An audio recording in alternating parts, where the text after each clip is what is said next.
Once you understand the profile, the response profile in the VL, it's almost the least interesting muscle. When you're going from seated to standing on the bike, you're climbing a mountain, it's a long climb, you got to get out of the saddles every so often. That's exactly what you're doing, is you're relaxing some muscles, you're taking the load off your VL, you're putting it on some other muscle.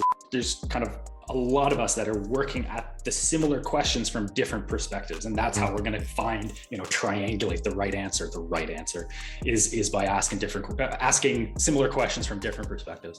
We've talked about this. I'm trying to systematize and algorithmically create all of these different processes, but they're not working very well. There still needs to be an expert, a coach at the end of the chain to interpret, and given what they know about the athlete.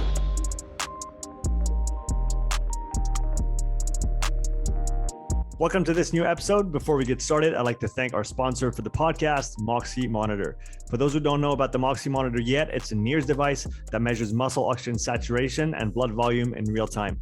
It's a non-invasive sensor that is placed on the skin and can be worn during any training or sporting activity. Motocross riders and climbers wear it on their forearms. Hockey players on the ice, swimmers can wear it in the water. I've used it to test rugby players, CrossFit athletes, endurance athletes, and more. The Moxy allows you to individualize work and rest periods, optimize load, reps, and sets, identify training thresholds in real time, and even correct movements based on what the data is showing you. You can also use the Moxy Monitor to determine an athlete's energetic limiting factor and their individual training zones. Using this process, you can better target the athlete's limiter with precision in order to improve their programming, training, and in turn, their performance.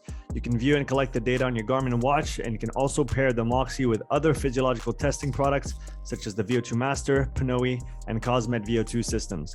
The Moxy is a tool I've used weekly for over a year now with great success, and I highly recommend it to any coach who's interested in digging a little bit deeper on the physiological side of health, fitness, or performance.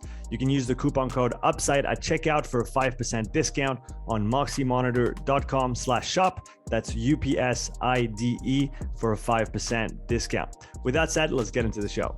All right, Jim, welcome back on the podcast. How you doing? Yeah, I'm doing all right. Thanks for the last minute invite. Yeah, had an opening, and I've been dying to talk to you again after we had that great chat with Andrew. Actually, it's Friday, what is it, the 3rd today, and on Monday the episode comes out with the one we did with Andrew on thresholds. So I'm really excited about that one. So by the time this one comes out, the other one will have been out. So if you haven't checked it out, go check it out. Now, Jem, for those who haven't watched the other one and who are too lazy to go watch it now, can you give us a 2-minute intro on who you are and what you do? Yeah, so I'm a PhD student at University of British Columbia in Vancouver, Canada. I feel like I'm still a new student, but I guess it's been a year now. I'm working with endurance athletes, mostly cyclists, who have flow limitation of the iliac artery in their leg. This is a pretty common condition that's being diagnosed in pros and amateurs. More awareness in Europe than in North America, which is unfortunate, which is actually why I'll be going to Europe, to the Netherlands, to study with some of the experts in the Netherlands there. And we'll be kind of doing a big experiment using NIRS, using NIRS, Moxy, and some other devices as well, as kind of a non-invasive outcome measure to look at oxygenation, since this is a condition where blood flow is the limiting factor to exercise. Prematurely, obviously, blood flow can be the limiting factor to anyone, but this is a pathological condition. So yeah, NIRS is kind of the perfect outcome measure because the issue is at the muscle, and near infrared lets us look exactly what's going on at the muscle.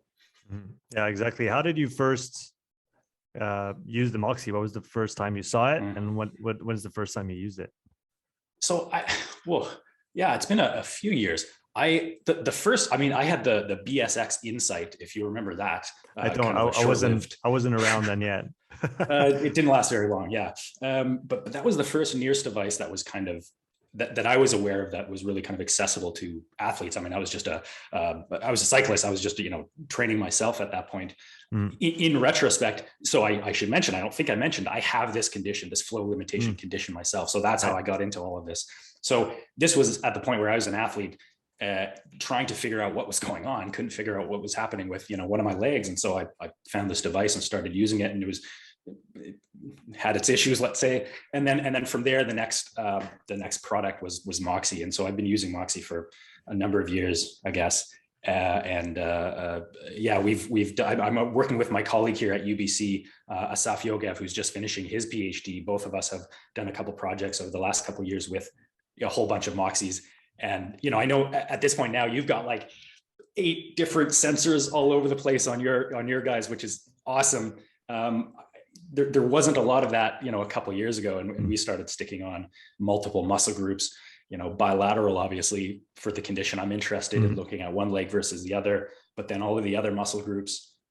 Recently, we've started looking at the paraspinal, so using Moxy at the lower back, which has been kind of interesting, surprisingly relevant, I guess you would say, in cycling. And we're trying to kind of figure out at this point what that means. But yeah, so it's been a few years, and then just kind of, again, I've used some other systems as well, but Moxy is kind of just the go-to for, again, we have enough sensors right now to kind of throw them on whatever testing or experimentation we're doing. That's pretty cool. What do you find, what are the most useful groups to monitor? Let's say involve muscle groups to monitor in cycling, in your perspective? Yeah, in cycling, most of the literature is on the VL, the vastus lateralis, the outside of the quad. That's kind of the primary muscle, and it's the primary muscle involved in cycling. So it makes sense. Again, that's where a lot of the action is happening.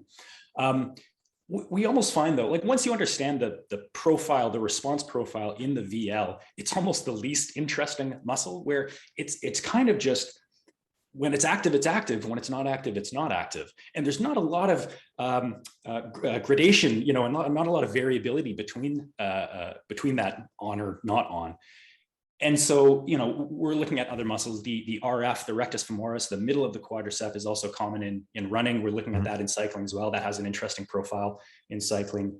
I said the paraspinals as well as kind of a new one that we've been investigating. We started by looking at the VL and the deltoid, so kind of the working muscle, the locomotor muscle, and a non-locomotor muscle.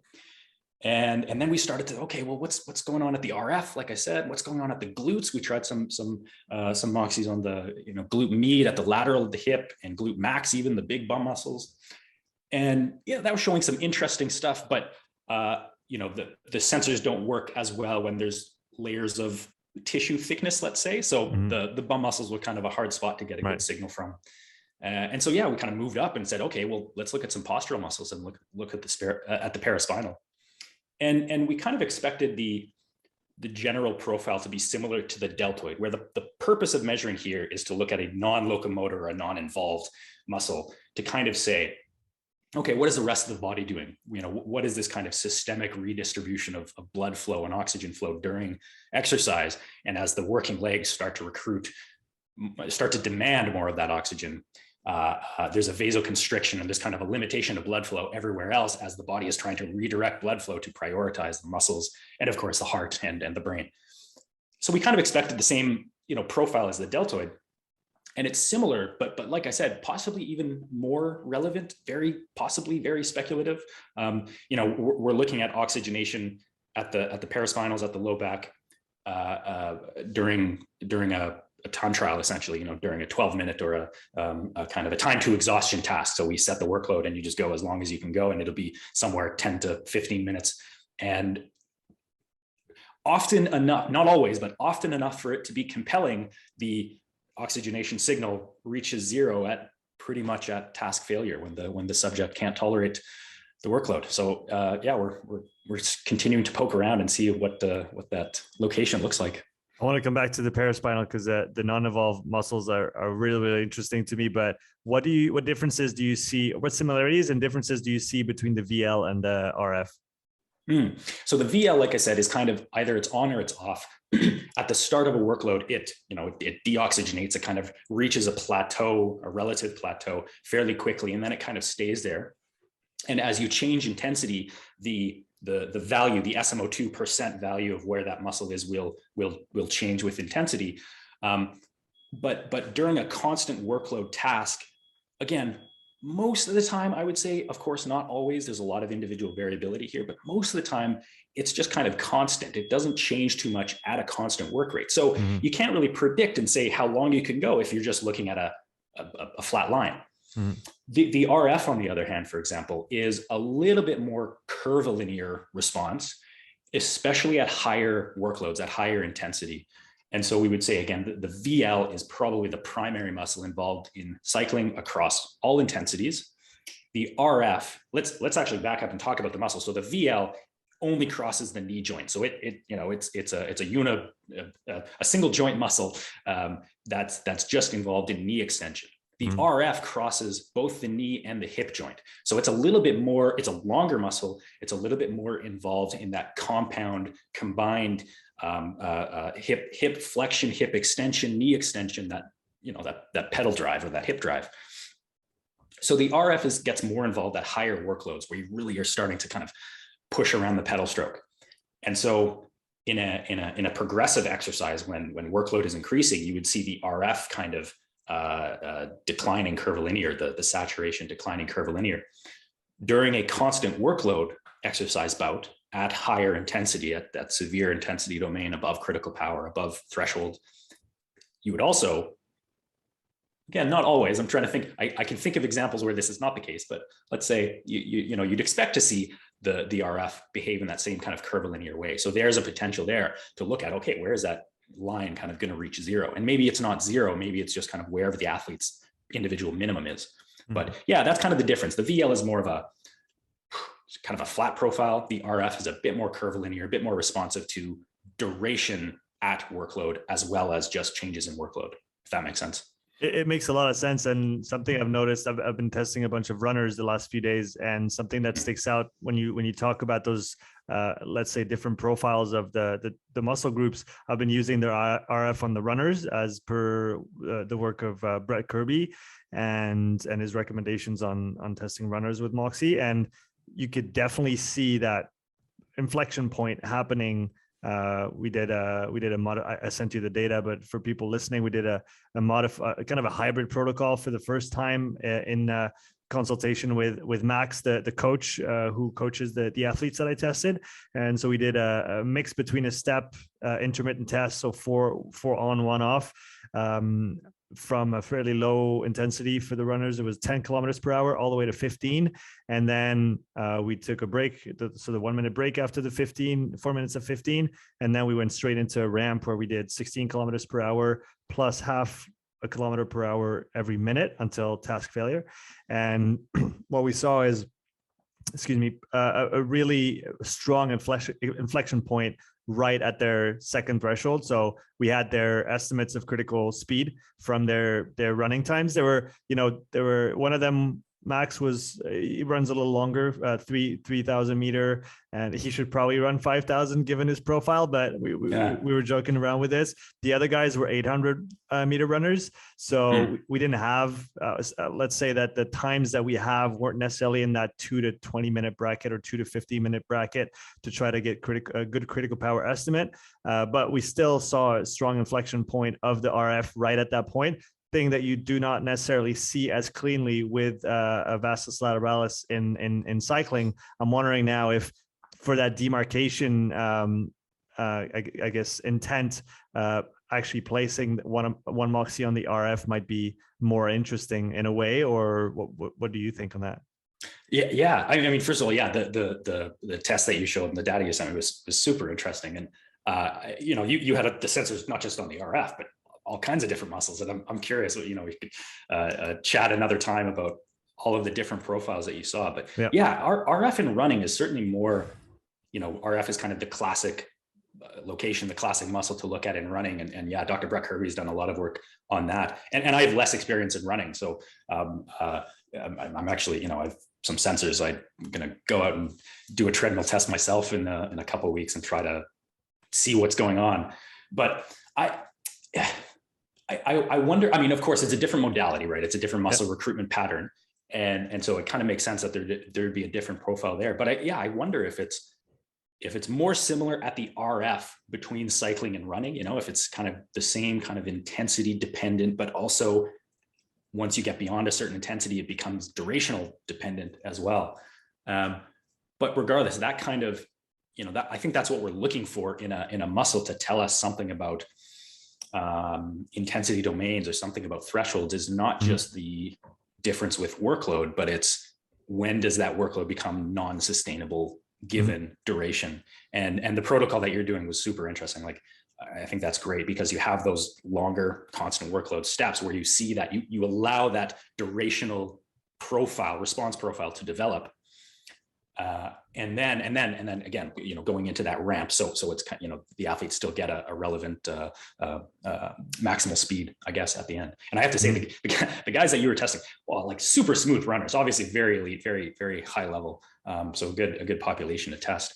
I'm curious, not just during work, the profile at the RF, but what you saw, or kind of how you interpreted what you were seeing during the rest. Because there's some interesting little, sinusoidal up and down patterns during rest. And we've had some questions back and forth offline about this, but what's your kind of thinking at this point about what's going on during those rest periods? The rest periods are hard, I find, too. I'm still trying to wrap my head around, and we had some chats by email about this previously, on just better understanding the relationship between what are we trying to see and what we can actually extract from the data. And that was actually one of the questions I wanted to get into today was, so I'll probably keep it for after.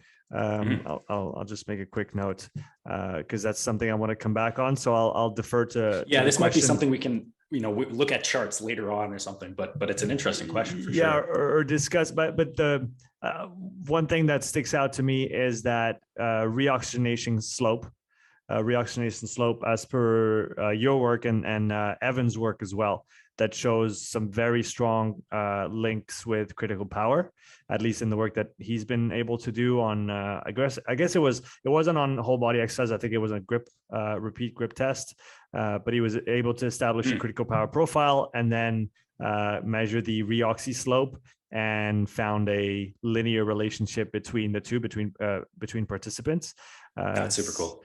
Which is really interesting. And then I'm still wrestling with, what does SmO2 max mean during a rest interval? What is it influenced by? If someone can only reset to 60 versus 80, what does it tell us? What should we infer from it? So that's still things that I have not been able to answer. You were asking about the rest intervals with the runners. I'm still just stuck on looking at the reoxy slope, seeing how that responds across different intensities, and then trying to make something of it. So we'll come back to this after. One thing I wanted to ask you as well about, just staying on the Moxy placement topic for a minute, hamstring and cycling. Have you seen anything interesting? Have you played with it?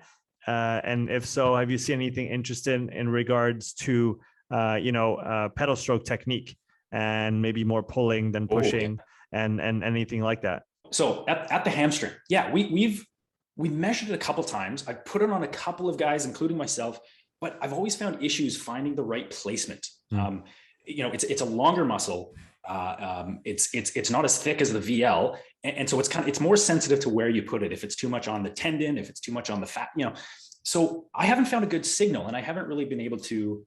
Well, for that reason, we kind of just we'll forget about it. So no, I haven't really been able to look at muscle recruitment, but that's a really interesting idea. I haven't considered that even. Just thinking about, like recruitment of different musculature, agonist, antagonist musculature through the pedal stroke would be a really good sign. And especially at higher intensity, right? Where we know the RF is more active at higher intensity. And so in the same kind of way, you can have a higher co-recruitment of let's call it the pushing and pulling muscles, and which is potentially counterproductive to power output. If you're kind of, contracting more muscles, you're pushing against yourself before you're pushing on the pedals, before the net power output gets to the pedals. So I think that would be valuable to look at. And then considering hamstring and running, that's kind of a whole other question, because hamstring is in running is kind of, it's kind of more of that eccentric phase, I guess, in the lengthening stride. And so how it's activated, how it's involved, and what the oxygenation looks like, even just with an eccentric pattern of activation versus a concentric, a lengthening versus a shortening pattern of activation might be different, might be relevant. So I'll put that down on my list, something else to kind of start playing around with. Yeah, it was funny. We put them on max, but we put them a little too much in the middle. And so when he was going faster, the calf one was hitting the hamstring one. the Moxys. Yeah. So we ended up putting them a little bit higher on the runners afterwards, and the calf a little bit higher. And what we did see, and what I'm thinking is we probably didn't see as much use of the hamstring on the treadmill because it's motorized. But right. we're gonna probably do some. I'd be super keen to do the same protocol, but on a track in the spring when the weather cleans up a bit, and then see if we see a different recruitment of the hamstring on a track. Because I would assume that you would see more hamstring on a track because you don't have the engine of the treadmill pulling you forward. Another thing, going back to the pedal stroke, I was talking to someone just before, actually, a guy who does a lot of physiological testing in France, Cyril, his name is, and he was talking about optimizing the pedal stroke on the bike to actually, well, I guess bias towards the pushing and so at some times, and then bias towards the pulling on others. And it'd be really interesting to see. I haven't tested that yet, but to see on the Moxy if you can actually see some, if you're maybe if you're around critical power, around threshold, and you could play around with like getting one to work and then getting the other to recover and then going back to the other one afterwards. What you're doing when you're going from seated to standing on the bike, you're climbing a mountain, it's a long climb, you got to get out of the saddles every so often. That's exactly what you're doing, is you're relaxing some muscles, you're taking the load off your VL, you're putting it on some other muscles, your glutes, even your calves more. So yeah, absolutely. Seeing those different responses across muscle groups between different positions. Yeah, it's a big effect. I think I had an article somewhere on my blog looking at, it was trainer versus road. It was looking at muscle recruitment on the trainer versus out on the road. And it was, speculative, right? There's some literature in there, certainly that much more kind of robustly and comprehensively than I can look at. They looked at muscle recruitment and joint specific power. So actually looking at how much power is recruited or produced by the knee joint, by the hip joint, by the ankle joint. Really, really cool being able to break that down. And then combine that with NIRS at different locations. And we're looking at the oxygenation profile. And just thinking about, the position on the trainer versus the road, I think from my experimentation, so call it just subjective, anecdotal, it seemed like there was more recruitment of the VL on the trainer and less glutes on the trainer. That's what we were looking at, glutes at the time. And then out on the road, more glutes, but about the same VL. Like I said, VL is just kind of, it's always doing its thing. But on the trainer, the glutes kind of appeared not to be as active. And of course, there's all kinds of measurement uncertainties here that is probably more contributing. But if that reflects an actual recruitment difference, that's an interesting observation. The speculation I think I had at the time was, on the trainer, you're on a fixed trainer, right? We're talking about that's a smart trainer, an ergo on the floor. You're fixed to the floor. There's not a lot of stability movement there. Whereas of course on the bike, you're moving on the bike is moving under you. On a trainer, you're kind of just pivoting on a stable bike. And on the bike, on the trainer, the leverage ultimately comes from the floor, right? You're pushing and pulling against the handlebars, you're pushing into the pedals, of course, and the force of the leverage comes from just pushing on the floor. On the bike, it's a little bit more internal, right? There's no fixed platform. Everything's kind of moving on itself. And so I still think on the trainer, you don't have to stabilize as much, and it's more you moving over top. So it's kind of just all the work ends up coming from the quads. It's just that pure pushing motion. All you're doing is pushing down on the pedals. You're not stabilizing as much as you would be out on the road. So I think it was just a recruitment of more stability muscles out on the road, which kind of spread out that load almost to your point, right? Spread out the load. You could see more deoxygenation at different muscles. And you actually, we saw, again, anecdotally, we saw higher pulmonary oxygen uptake. That was with the VO2 master. So I'm measuring VO2 on the trainer and then out on the road on a little climb. And again, no statistical analysis, but it seemed to be higher. It was meaningfully higher out on the road, maybe attributable to more muscles working. So yeah, super interesting observations. There's a lot of different directions to go there between treadmill and track, between climbing and flat.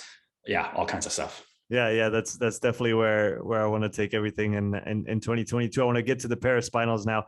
One thing that came to mind when you said you saw maybe a better signal on the paraspinals than on the delts, because I've been using the delts on the bike, and I've been using the forearms on the run as a non-involved muscle. Forearms look great. Yesterday, Wednesday, I was able to tell the coach when the guy was going to stop because his forearm just got to 0. That's perfect.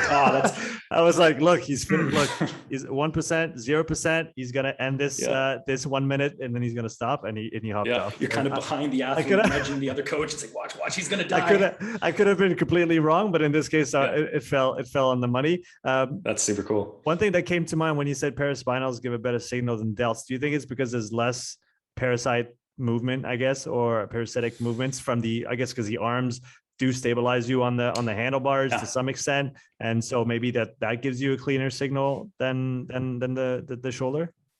Yeah, I think that's part of it for sure. There's a couple studies out there that are looking at the bicep, the deltoid during like quiet muscles during cycling, and they're still active, of course. Yeah, they're pushing and pulling on the handlebars. So the signal might be diluted, let's say, from actual muscle recruitment as well as this redistribution effect that I mentioned. The paraspinals, I mean, the only literature that I've encountered so far looking at oxygenation at the lower back at the paraspinals are from kind of the back pain literature.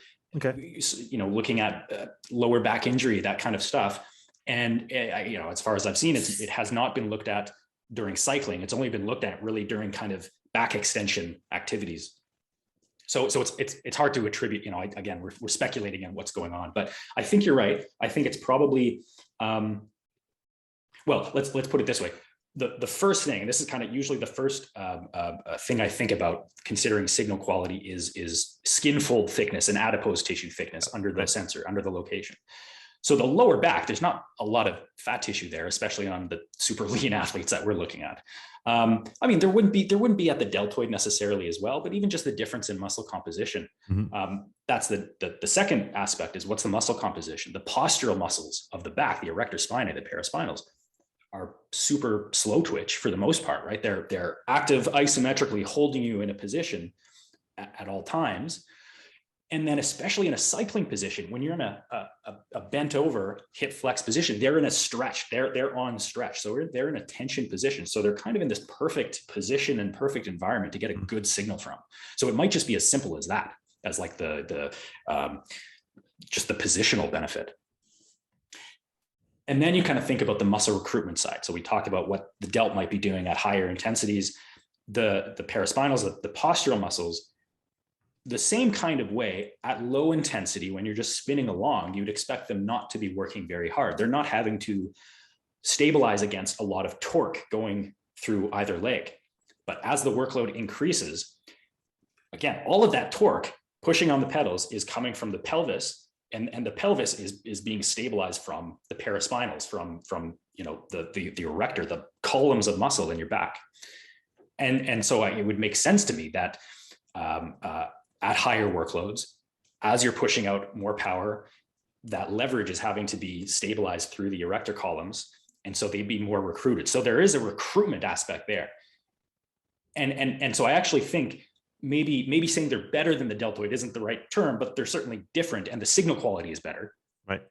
But I think what we're seeing at the paraspinals is more muscle recruitment. It's going to be related to how much power are you pushing out.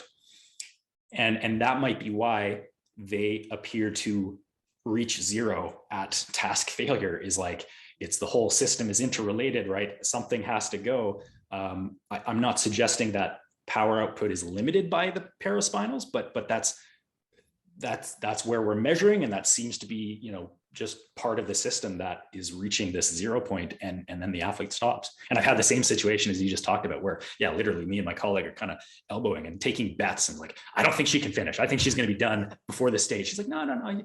And it works out more often than it doesn't, which is just super interesting. Yeah, it's the muscle recruitment idea I think is a good one. And I've talked to you about this before. My theory, my hypothesis is linked to lactate and lactate shuttle theory, and above threshold work being where you have an exponential increase in lactate saturation in the concentration in the blood, and that has to go somewhere, and that has to be oxidized somewhere, or attempted to be oxidized.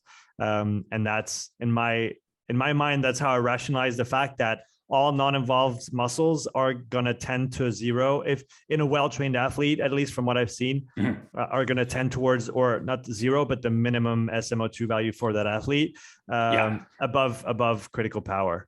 And so I still can't, prove that, but I mean, it just makes sense. It would make sense from, if you were to superimpose your SmO2 signal and your lactate curve, you would see an inverse relationship between the two. Exactly. I guess you wouldn't see necessarily. Yeah. What I've seen in more in non or less trained people, let's say, than highly trained, I've seen the inability to actually desaturate in the non-involved muscle, actually not to the same magnitude or to the same extent. It does seem like what more well-trained athletes do desaturate better at the non-involved muscles. Have you seen that? We've talked about that, but there's totally.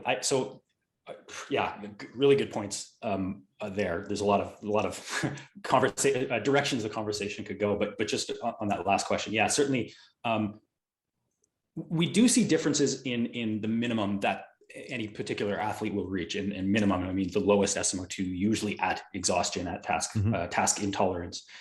And of course that minimum will be different across different muscle groups. Again, my first, the first thing I attribute that to is skin fold differences. That's the zero value, or the minimum value, you say? The minimum, Right. And honestly, kind of just where that dynamic range is for the athlete. So where the minimum is, where the maximum is. You mentioned the maximum as well, and we can get into that. But for the most part, kind of where that dynamic range of SmO2 is from 0 to 100, the first thing I attribute that to is tissue thickness differences under the sensor. So it's just skin, fat tissue, muscle tissue, right? How deep is that sensor actually getting, and how much of the muscle tissue, the metabolically active muscle tissue, is it getting versus the less metabolically active skin and subcutaneous fat. So that being said, so every athlete will have a different 0 point, and I usually just attribute those differences to that, given all else being equal. But then you think about, how do you recognize kind of Moxy talks about an extraction limitation or utilization limitation. That's a very good question. I don't know if I have a good answer for that, but again, for the paraspinals, what's kind of interesting, or we could talk about the VL. The VL in, as you said, high fitness athletes, usually lean athletes, will get pretty close to zero, true zero, 10. And then I don't know if you see the sensor starts to kind of get weird at 10% because it's just nothing there. It's flat. Yeah, exactly. So we call that 0 plus minus 10% kind of thing. So it's hard to pick apart what is the skin fold thickness issue, what is the fitness issue, or the muscle fiber composition issue, because fitness tends to be related to tissue composition. Yeah, maybe sorry to cut you off, to add, and I don't know if that's where you were going, but I would definitely reformulate what I said before, where I would say that less trained people have less dynamic range at the non-involved muscle. Not necessarily talking about the minimum SmO2 value, because right. Yeah.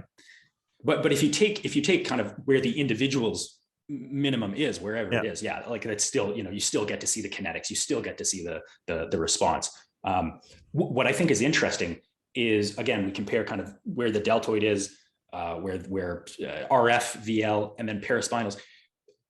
Again, I don't want to be like an evangelist for paraspinals. I'm not sure if it works. I'm like 45% confidence in these, findings, but it's interesting. It's compelling. It is. So we're continuing to investigate. But the paraspinal seems to be the most consistent location that reaches absolute zero in terms of the 0 to 100% scale. So even subjects who reach, who might bottom out at 40% at the VL or at the RF or anywhere else, and I don't know what that's attributable to, whatever, they might still go to zero, actual zero at the PS, at the paraspinal. Yeah. So if it wouldn't make sense from I guess skin fold thickness or adipose tissue thickness standpoint, right? Yeah, like again, there's less tissue thickness across those muscles. Like maybe same with the forearm. Same with the forearm. Yeah. I guess that's a really good spot because that's usually a pretty okay. So I might have to rethink my delt placement and try some paraspinals. I haven't had a chance, but I mean I have enough that I can do both. Yeah, I was just gonna say just and then compare. I was actually thinking I'm thinking all the time of doing things and then I just have to sit down and actually do them. But doing a ride with only non-involved muscles, or just do like do a couple of VLs as control, and then do 2 delts, 2 forearms, and 2 paraspinals. I don't know how. Exactly. I think the big hurdle for me is how am I going to tape them on my own delts? Right. Oh, delts. I mean, putting the paraspinals on yourself, that's a tough one. That's, as well. Kind of put the sensors on the tape and then put the tape on your back. We need, Moxy has the shorts now for putting the sensor on. They need some compression shirt to have the different locations on. They do. Yeah. I'm still trying to figure out how to build one of those. I have a couple extra light shields. So I have to try that. Why in your mind, why do these non-evolved muscles, besides the recruitment issue, why does a forearm go to 0 on a runner? Because he's not, I guess your rationale would work on a paraspinal on a cyclist, less on a forearm on a runner, unless they're clenching their fist like crazy, which they're usually not. True. Yeah. What would be your thought process on why this shows a strong DSAT above critical speed in a runner? Yeah. I know, again, call up Brett Kirby's name. Like he's done a lot of work. I think they use the forearm as well, don't they? Yeah. The RF on runners and then the forearm. Yeah. So it's that, kind of what are the options at higher intensity? It could either be more recruitment, more extraction happening at the tissues. And go back to your point actually on lactate, right? We know there's going to be lactate kind of distribution through the body where that lactate wants to be, or other muscles in the body want to utilize that lactate to oxidize that lactate to produce power or just to kind of get rid of it. So that lactate will be oxidized at that deltoid muscle. So maybe it's something like that we're seeing. It's just there's more fuel available, there's more substrate available, and so those muscles are going to be consuming more oxygen to combust that fuel.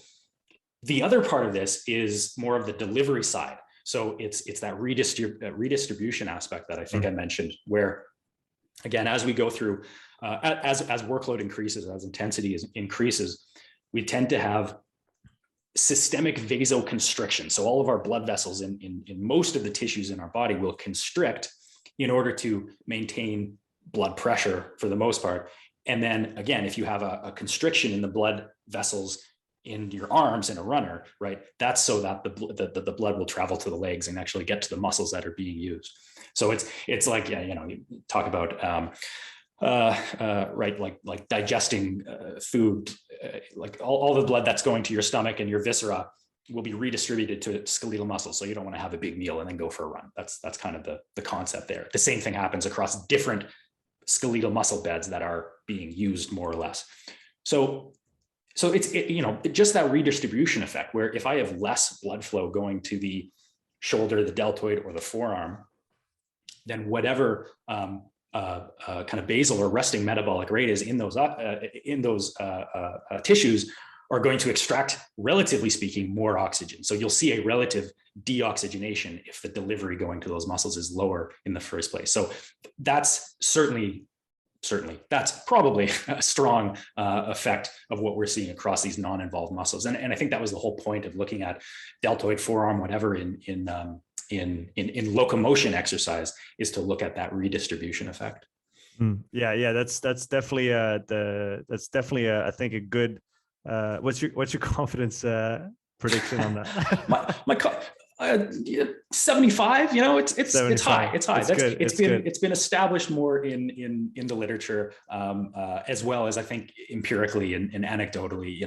All of the coaches who kind of use Moxy, it's a known interesting phenomena. It's never 100%, right? Yeah. I have examples of subjects who show nothing at the deltoid, or the deltoid just increases in oxygenation the whole time, or weird stuff happens with athletes, right? We're all individual, but that would be the typical expected response. Yeah, that's interesting. I've been trying to we talked about this, looking at THB Although from what I understand, and I spoke to Roger recently, and he said, just don't bet the farm on THB. That's pretty much what he said. Just definitely, you can be very confident in your SmO2 signal. The THB, you have to be careful how you try to interpret it.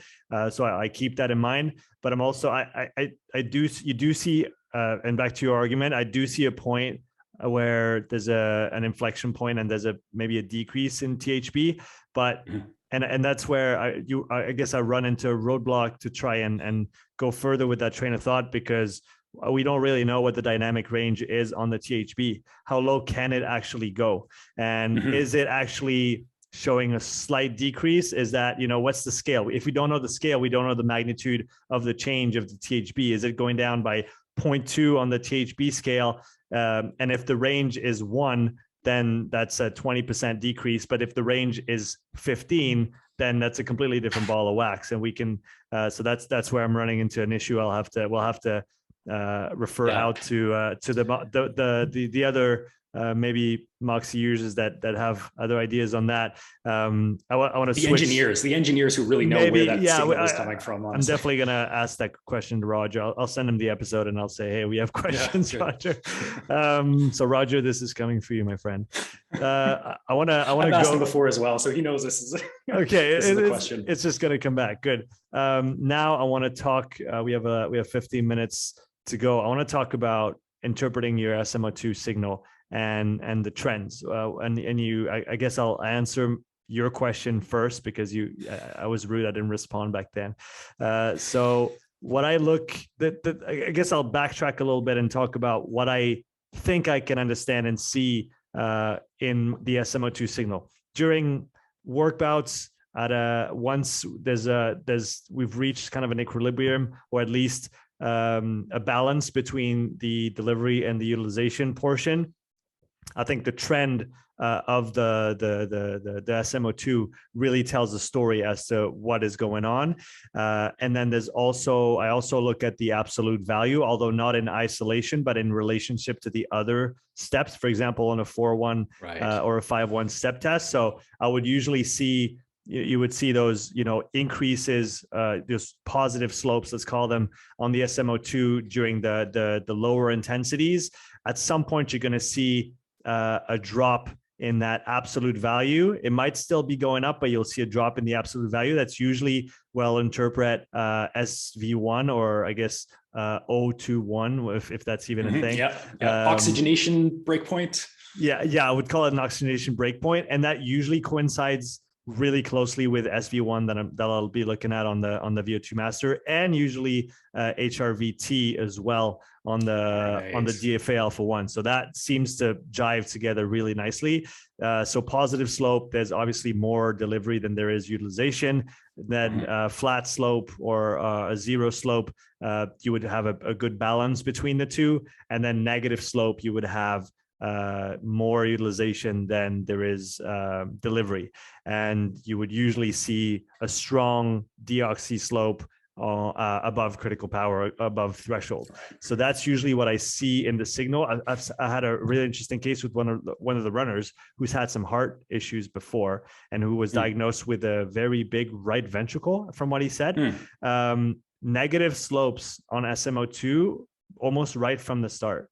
So even at 10, 11, 12 kilometers per hour for a runner of his caliber, which is very, very low, which is below first threshold, he still had negative slopes and a very high associated heart rate.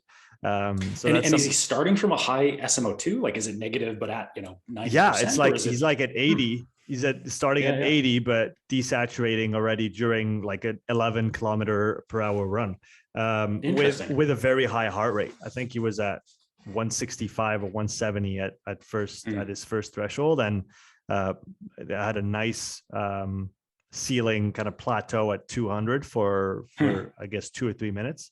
So I'm going to have to dig into that. He definitely had some heart issues in the past, so we're going to dig into that a little bit more. But I guess that, coming back to what I was saying before, SmO2 trend, that's what I see during the work bouts, and that's usually what I'll use to help my interpretation on delivery versus utilization.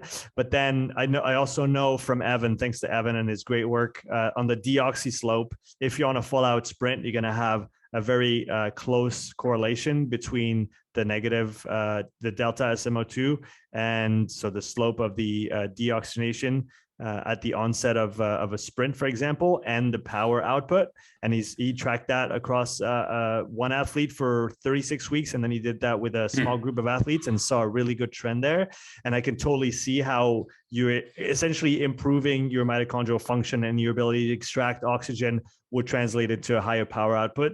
I mean, on paper, that makes sense. And I think he was at 0.85 or something, 0.86, which was pretty high. And then the reoxy slope also makes sense from a standpoint. And that was, I think, microvasculature responsiveness. I think I got that one from you. Yeah, exactly. On the reoxy. Not from me. It's in there in the literature, but yeah, we've talked about it. you told the term. I heard the term from you and I wrote it down.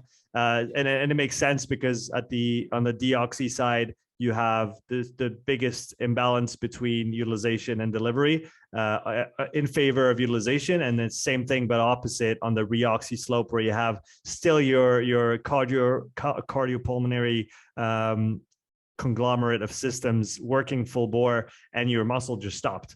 And so things are still coming in, but there's nobody to pick them up. So that makes sense. Now, I don't necessarily look at the deoxy slope on a 4-1 because it's not a full sprint. So I don't know if I can actually get something from that negative slope. I do look at the reoxy slope and I do graph it over the different intervals to see what the trend shows. And I do look at the max SmO2 value between at rest, and also the relationship between max SmO2 between the different rest intervals at different intensities. But that's kind of where I'm stuck. I don't really know what else to get out of the data. So that is my side. If you have anything to add, what else do you look at? No, you and me both, like we're asking the same questions here. Okay.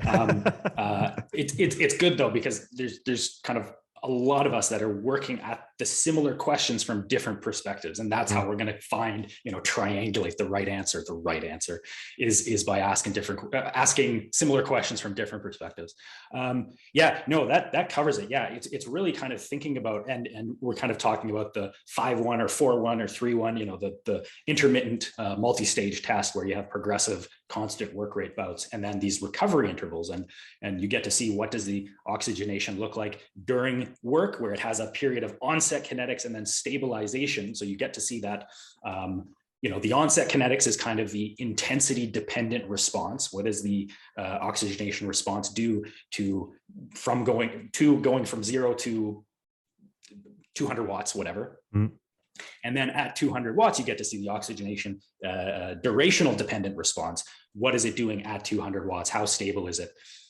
Then we get the recovery, and during the recovery, that's kind of our reoxygenation, our reperfusion in response to 200 watts. So we get to see the whole kinetics, and it's a super interesting, and the protocol, what Jörg Feldman and Dr. Andrew Sellers, like they developed this back in the day. It's great. Anyway, the parameters of interest.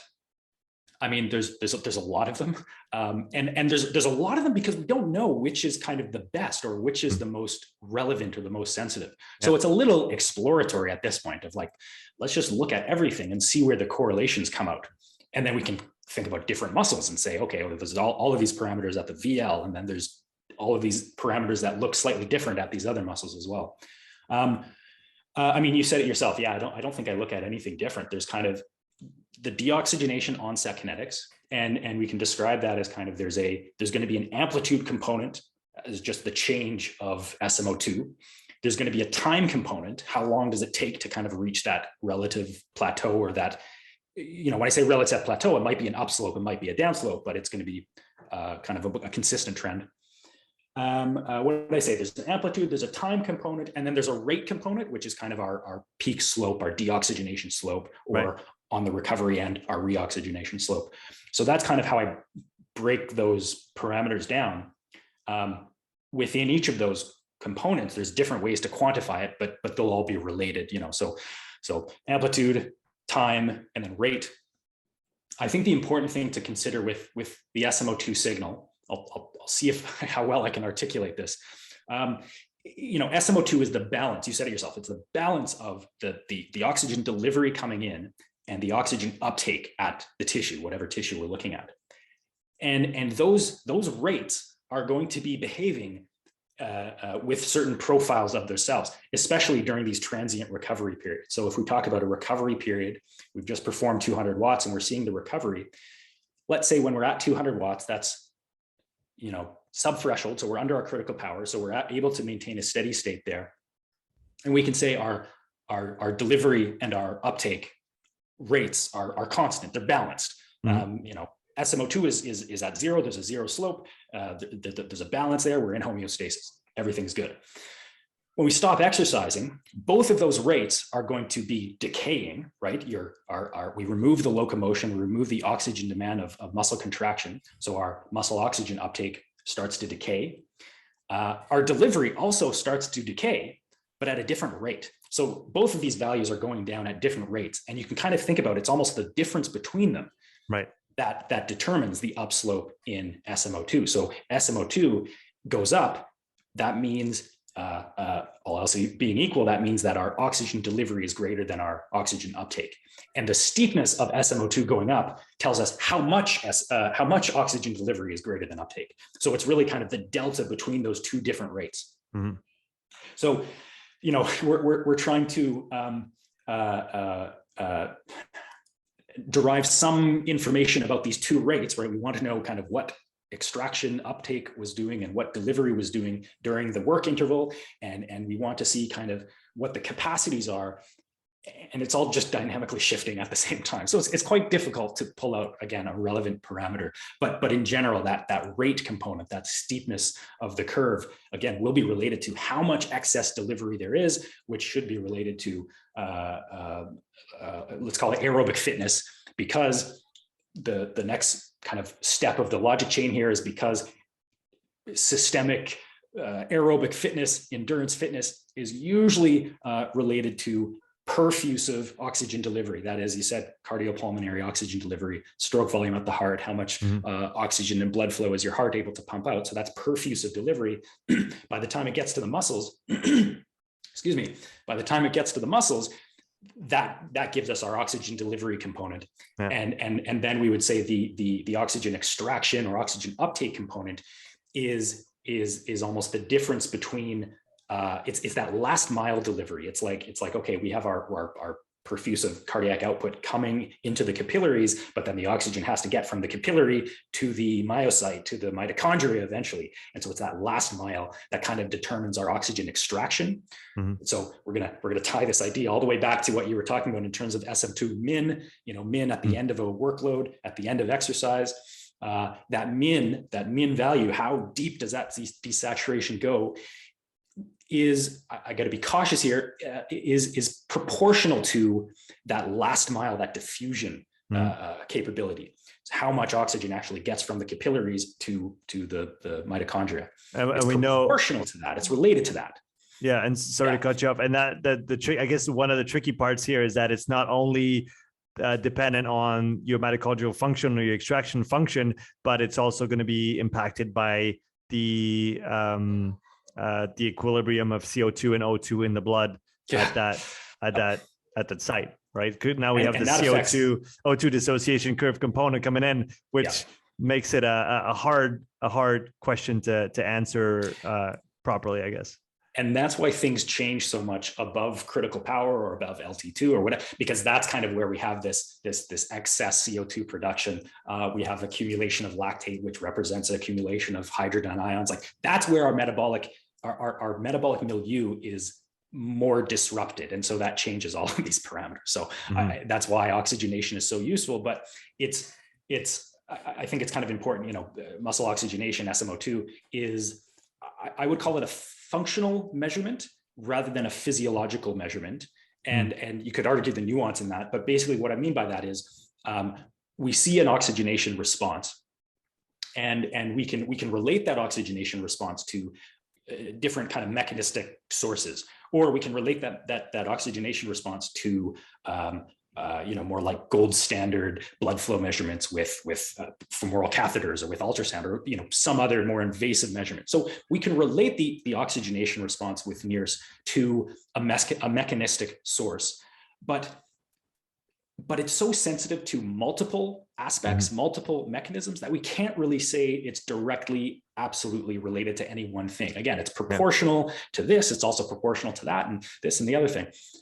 So it's a functional outcome in that sense, but it's still valuable, and it's all the more valuable for coaches on the ground who, I'm not going to stick a catheter in. Obviously, I want to just see what the oxygenation is doing. So using the rate parameter, right, the reoxygenation slope, as a proxy for this balance and this relative mismatch of delivery and extraction, right, that tells us something about the athlete. So it's all kind of, it really still takes a lot of coaching expertise, right? We've talked about this. I'm trying to systematize and algorithmically create all of these different processes, but they're not working very well. There still needs to be an expert, a coach at the end of the chain to interpret, and given what they know about the athlete. So what you know about the runners, that's the most important part about interpretation, and you take that knowledge and interpret the signals that you're seeing with oxygenation. So it's complicated but super fun, and it just gives us more more perspectives looking at kind of the same phenomena. Yeah, as a closing question, I want to go super technical with you and ask you, how do you calculate, or how do you measure the slope? Is it a 10-second window? Is it a rolling 10-second window? You take the steepest one. How do you take that on a second by, or do you take that on a 2 hertz Moxy measurement? Do you take that on a 0.5 hertz smooth 10-second measurement? Good question. I think it's really important to understand the operational side of all of these parameters, because there is, like I said, kind of the 30,000 foot global interpretation of the whole general global profile, but then to systematize all of these and to be confident in a repeatable, reliable interpretation, we really have to make decisions, algorithmic programmatic decisions that go into it. So for oxygenation slope, I'm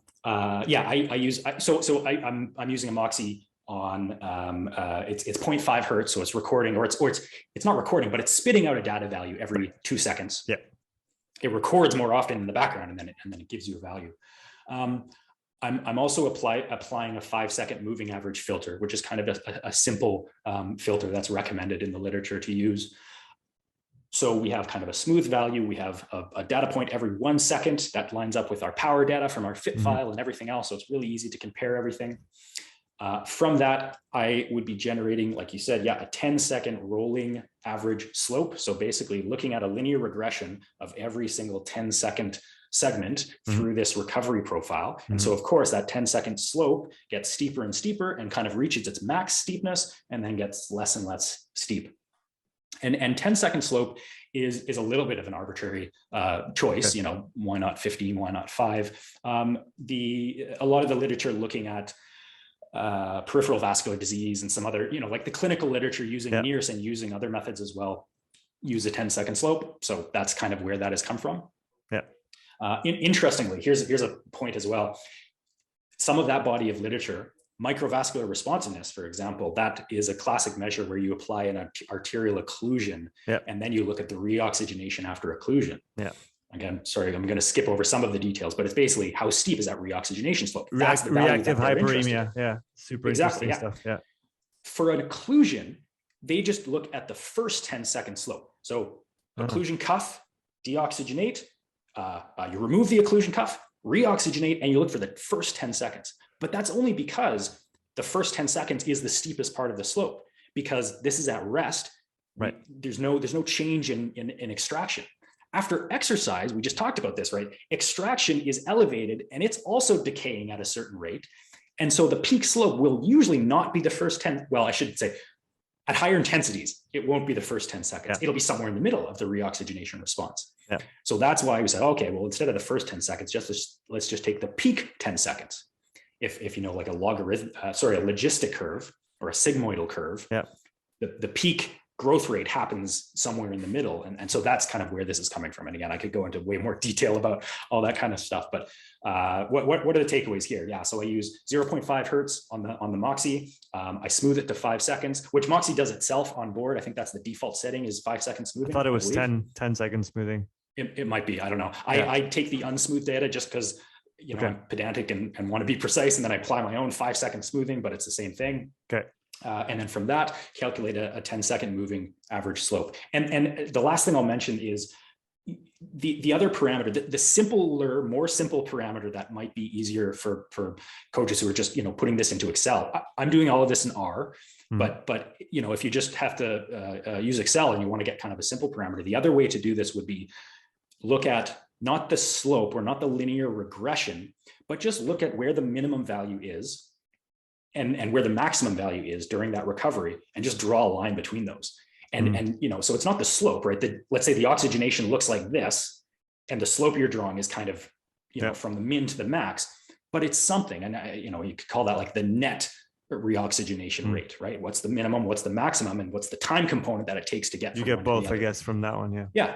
So that's a simple way to get, and again, they'll be kind of related, not exactly the same. And honestly, maybe that simple method is more relevant. So, we can get super fancy, but there's still ways to get pretty simple, similar kind of information out of it. Yeah, that's awesome, man. That was a really fun little jam session on all things Moxy. I want you to plug your blog, because your blog is absolutely fantastic. If people listening and looking at this, if you don't yet read Jem's blog, please go read it. The link is in the description. So Jem, tell us about your blog.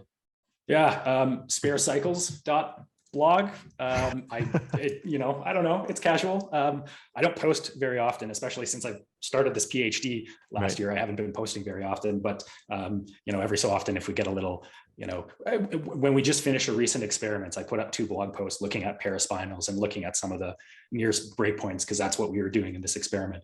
I'll post every so often. There's all kinds of stuff. The more popular articles are from like 2017, when I was talking more about training protocol, different VO2 max intervals using VO2 master. The 30-15s were really popular. I don't know if they still are, but lately I'm more talking about muscle oxygenation, and I want to put more work up here about all of these really details, as we've just been talking about, all of the analysis methods, because I think that's the way to progress the field is standardize the parameters that we're talking about. And so that we can approach questions from different perspectives, but we're kind of talking about the same thing when we get to the analysis side. Yeah, define a common vocabulary, and then make sure we're all looking at the same thing and for the same reason, and then or if not, try to argue for and against, or debate, or dialectic our way through figuring out those things. And like you said, try to make things move forward. Thanks so much, Jem. That was a lot of fun, and I'm looking forward really appreciate it. Doing more of those in 2022 if you're up for it. Definitely. Awesome. Yeah. Great chat, Sean. Thanks a lot. Cool. Take care, man. Thanks for listening to this episode. If you would like to support the podcast, please take a few moments to leave a written review and a 5-star rating on Apple Podcasts. If you want to watch this episode again, you can find the full video recording on my YouTube channel. You'll also find hundreds of hours of free content, all my podcasts, my thoughts of the day, structured presentations, and more. So don't wait, go subscribe, and I'll see you in the next episode. Take care.